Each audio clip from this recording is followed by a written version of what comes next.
पिछले कुछ दिनों से आप लोगों के निरंतर मुझे प्रश्न प्राप्त हो रहे थे। आप लोगों की जिज्ञासाएं हैं कि आपकी धर्म में प्रगति हो, आप जीवन में शांत रहें, आपके जीवन में व्यवस्था हो, आनंद हो। ये एक अच्छी बात भी है। निरंतर व्यक्ति की एक खोज जो रहती है वो सुख की तरफ रहती है।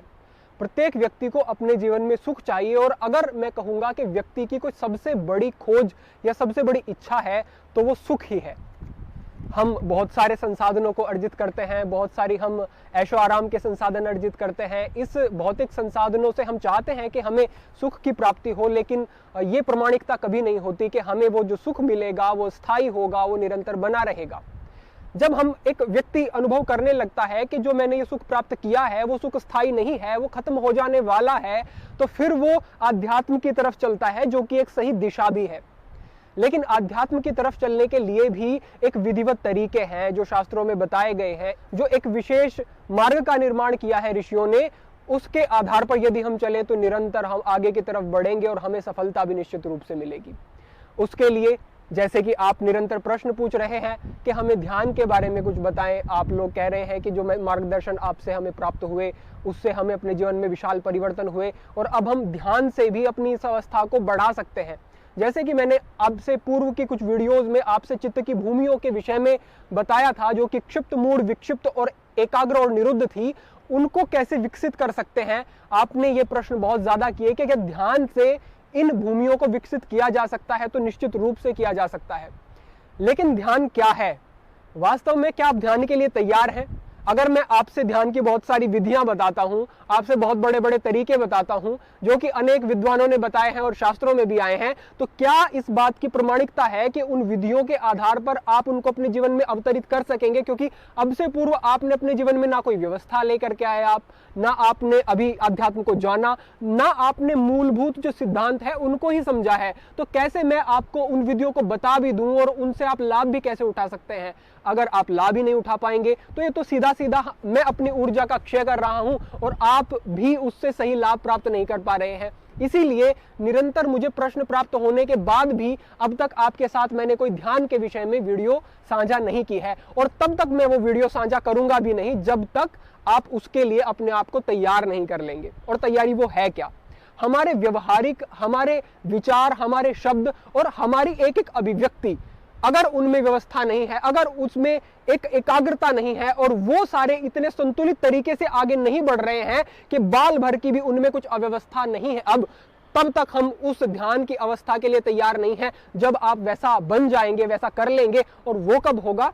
जो छोटी छोटी सी मैं आपसे टिप्स देता हूं, तो छोटे छोटे से मैं आपसे तरीके बताता हूं, जो मैंने वीडियो बनाई है कि संकल्प को कैसे मजबूत करें, ब्रह्मचर्य में कैसे स्थित हुआ जाए। ब्रह्मचर्य की व्यापक अवधारणा मैंने आपके साथ साझा की है। ब्रह्मचर्य मात्र ये नहीं है कि हमने किसी एक इंद्रिय पर नियंत्रण कर लिया और वही ब्रह्मचर्य है। ब्रह्मचर्य का जो विशाल स्वरूप मैंने आपके सामने रखा, और एक वीडियो के माध्यम से नहीं, निरंतर मैं इस विषय पर चर्चा करता रहता हूं। लेकिन फिर भी बहुत सारे बंधुओं के जो प्रश्न आते हैं वो केवल उस काम, इच्छा और जननेंद्रिय पर ही केंद्रित होते हैं।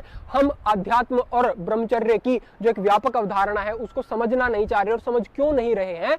कारण सीधा सा है कि हम अभी तक उस अवस्था में नहीं आए हैं कि हम ध्यान को समझने के योग्य हो सके। तो मेरा आपसे यही सुझाव है कि पहले आप मूलभूत तैयारी करें, पहले मूलभूत चीजों को समझे, जाने, और जब आप उनमें ठीक प्रकार से व्यवस्था लाएंगे तब लाभ होगा। तो कुछ छोटी छोटी सी 2-3 बातें कहता हूं, उन पर आप अभी ध्यान जरूर दें। क्या आप जो शब्द बोलते हैं वो ठीक है? क्या आपके शब्दों में कभी कोई अशुद्धि नहीं आती? क्या आप किसी प्रकार की गलत भाषा का प्रयोग नहीं करते? आपके जो संगी साथी हैं वो कैसे हैं? क्या वो आपको अध्यात्म के मार्ग पर आगे बढ़ाने वाले हैं या आपको पीछे खींचने वाले हैं?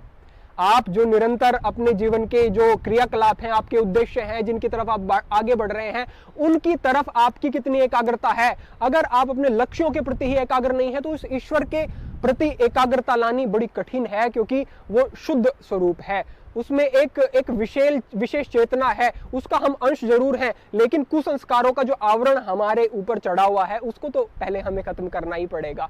उस आवरण को खत्म करके और जब हम उन चीजों को अपने अंदर अंगीकार करके और उस शांति को थोड़ा अनुभव करने लगेंगे, तब आगे का मार्गदर्शन करते हुए मुझे आपका भी बड़ी प्रसन्नता होगी। तो इन छोटी छोटी चीजों पर जरूर ध्यान दें। आज हम यहाँ पर ऋषिकेश से आगे नीलकंठ का ये जो मार्ग है, यहाँ पर गंगा मैया पीछे आप दर्शन कर सकते हैं। ये एक बहुत ही सुंदर रमणीय स्थान है। ऐसे स्थानों पर आकर के हमारा चित्त स्वभाव से ही शुद्ध होने लगता है, स्वभाव से ही एकाग्र होने लगता है।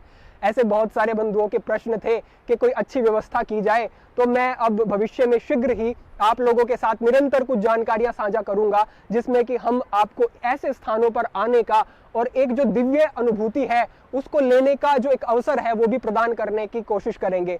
आप निरंतर साथ में बने रहें। इंस्टाग्राम पे भी आप साथ में जुड़ सकते हैं। ऐसे ही जब हम एक व्यक्ति भी ऐसे स्थानों पे आता है, मन एकाग्र और जो चित्त है वो शुद्ध होना स्वभाव से शुरू हो जाता है। तो आप सभी लोगों का हमारी आगामी जो योजनाएं हैं उनमें स्वागत है। आप लोगों को बहुत अच्छी अनुभूति होगी, ऐसा मेरा विश्वास है। सभी के मंगल की कामना, सभी की प्रगति हो।